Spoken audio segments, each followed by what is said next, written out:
pernah kepikiran nggak sih kenapa ya ada negara yang dulu jaya banget, terus meredup?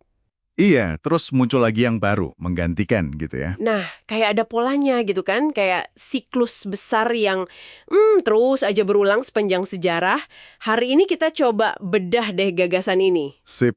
Kita bakal lihat intisari dari bab 1 bagian 1 bukunya Ray Dalio, The Changing World Order. Ray Dalio, investor itu kan ya? Betul. Dan ini menariknya bukan teori akademis biasa. Ini pandangan praktis dia. Pakai sejarah itu kayak, ya laboratorium gitulah. Laboratorium buat apa tuh? Buat ngertiin hubungan sebab akibat. Gimana sih negara-negara itu naik turun, apa yang bikin begitu? Oke. Jadi misi kita hari ini kita pengen nangkep ya esensi dari yang Dalio sebut siklus besar ini. Benar. Gimana kekuatan besar itu muncul, jaya, terus redup lagi. Apa yang mendorongnya? Dan yang paling penting nih, kenapa ini relevan buat Anda pahami sekarang? Iya. Di tengah kondisi dunia kayak sekarang ini kan, mari kita coba bongkar bareng. Oke, langsung aja. Jadi konsep intinya gimana? Jadi gini, konsep kuncinya itu dalam jangka waktu yang panjang banget, dunia itu cenderung membaik. Membaik gimana maksudnya? Ya, produktivitas manusia itu naik terus. Kan kita belajar, kita inovasi. Coba bayangin, kayak garis gitu, pelan-pelan naik terus. Paham. Jadi ada tren positif jangka panjang gitu ya. Tapi kan naiknya nggak mulus lurus gitu Nah, aja. itu dia. Justru ada gelombang naik turunnya yang gede banget di sekitar garis naik itu. Kayak spiral gitulah. Dan kata Dalio, justru gelombang ini yang krusial ya. Tepat. Justru siklus naik turun ini yang paling nentuin pergeseran kekayaan sama kekuasaan antar negara. Lebih dari sekedar tren panjangnya itu. Oke, terus siklus besarnya ini polanya gimana sih biasanya? Ada kayak cetakannya gitu? Ada. Semacam pola dasar atau archetype lah ya. Biasanya nih dimulai dari lahirnya tatanan baru. Seringnya sih abis ada konflik besar. Perang dunia misalnya gitu ya. Bisa jadi. Nah, setelah itu masuk fase damai, fase membangun. Masyarakatnya produktif, inovatif, taraf hidup naik. Kemakmuran lah. Masa-masa enak ya, golden age gitu. Tapi abis itu biasanya nggak bertahan selamanya kan? Iya, ndak lah. Nah, biasanya mulai muncul tuh bibit-bibit masalah. Terutama ekses finansial. Ekses itu kayak gimana? Ya kayak gelembung aset, harga properti naik gila-gilaan, atau utang numpuk banyak banget. Gitu. Oh, jadi mulai panas gitu ya ekonominya? Terlalu banyak utang. Persis. Ini sering jadi pemicu awal keretakan. Napas gelembungnya pecah atau utangnya udah nggak ketahan lagi, ekonominya mulai melambat. Bahkan bisa anjlok. Dan kalau ekonomi susah, Nah, itu dia. Kondisi ekonomi sulit ini biasanya bikin perpecahan di dalam negeri makin parah. perpecahan soal apa? Kesenjangan kekayaan, kesenjangan nilai-nilai, hal-hal yang mungkin tadinya nggak terlalu kelihatan, sekarang jadi sumber konflik. Polarisasi makin kuat. Wah, jadi panas di dalam negeri ya. Terus muncul tokoh-tokoh yang manasin suasana gitu. Bisa banget. Pemimpin populis, dari kiri atau kanan, yang janjiin solusi gampang atau nyalahin kelompok tertentu. Pertarungan internalnya jadi sengit banget. Ini masuk fase kritis lah di siklus internalnya Dalio. Oke, jadi udah ekonomi goyang, di dalam negeri ribut. Terus? Seringkali di saat yang sama atau setelahnya muncul juga konflik eksternal. Maksudnya perang antar negara gitu? Bisa jadi, tapi nggak selalu perang fisik langsung. Jadi ada kekuatan baru yang lagi naik daun kan? Nah, dia mulai ngerasa pede buat nantang kekuatan lama yang lagi dominan, yang mungkin udah mulai lemah dari dalam tadi. Nantangnya bisa gimana aja? Macem-macem. Bisa perang dagang, rebutan teknologi canggih, perang modal, ya sampai akhirnya bisa juga konfrontasi militer. Rumit ya? Terus ujungnya gimana siklus ini? Ujungnya, seringkali lewat gejolak hebat ya. Bisa revolusi, perang saudara, atau perang antar negara, tatanan lama itu runtuh.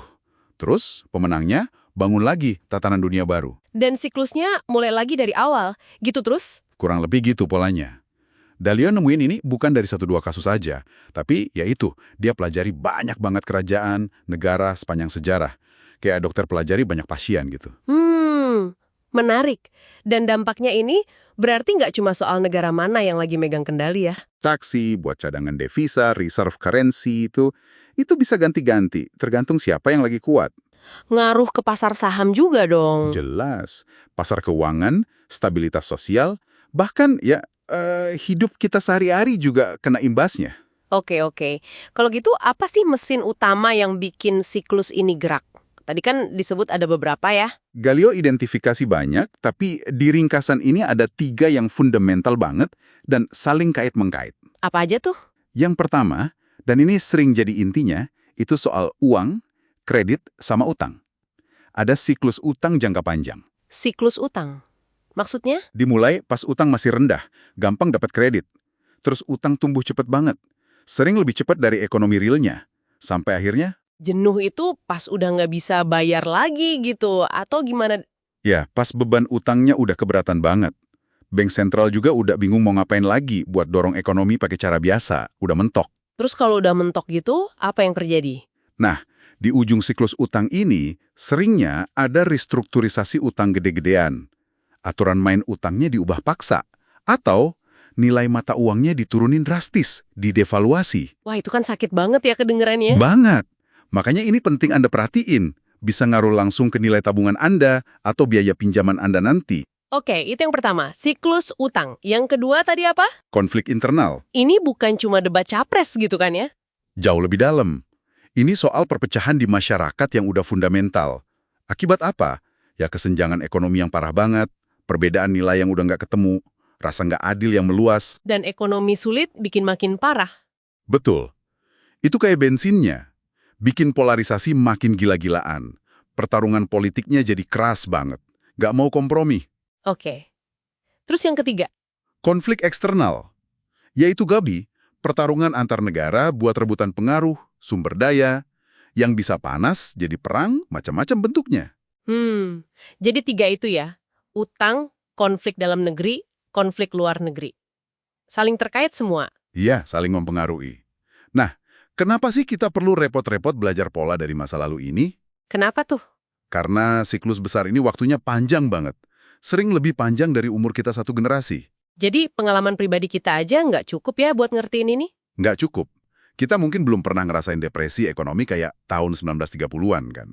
Tapi sejarah ngajarin itu bisa kejadian lagi. Bener juga. Jadi ini bukan cuma buat tahu sejarah aja ya, tapi Tapi buat dapat semacam peta gitu. Buat baca situasi sekarang. Biar nggak kaget, biar bisa lihat gambaran besarnya di balik berita-berita harian. biar bisa antisipasi juga ya, mungkin ada resiko atau peluang yang orang lain nggak lihat karena fokusnya pendek banget. Tepat. Dalio sendiri kan pakai kerangka ini buat navigasi pasar global yang rumit itu. Ini soal ngembangin perspektif jangka panjang, sadar kalau banyak yang kelihatan baru, sebenarnya pola lama lagi muncul di konteks baru. Oke. Jadi kalau dirangkum nih ya, kita udah bahas ide utamanya siklus besar ala Ray Dalio. Ada pola naik turunnya kekuatan negara yang digerakin terutama sama dinamika utang, terus konflik internal sama konflik eksternal. Dan semua itu saling berkaitan. Betul. Dan ngertiin ini tuh ngasih kita kacamata yang lumayan kuat lah ya buat lihat masa lalu, ngertiin sekarang, dan mungkin ngebayangin masa depan. Nah, sebagai penutup nih ya, mungkin ada pertanyaan buat Anda renungkan di rumah. Apa tuh? Ya, pakai kacamata siklus besar yang barusan kita omongin, kira-kira nih, menurut Anda, kita sekarang lagi ada di fase mana ya? Pertanyaan bagus. Dan pelajaran apa sih dari siklus-siklus yang udah lewat, yang kayaknya paling penting buat kita pegang buat ngadepin tantangan sama peluang ke depan? Coba direnungkan.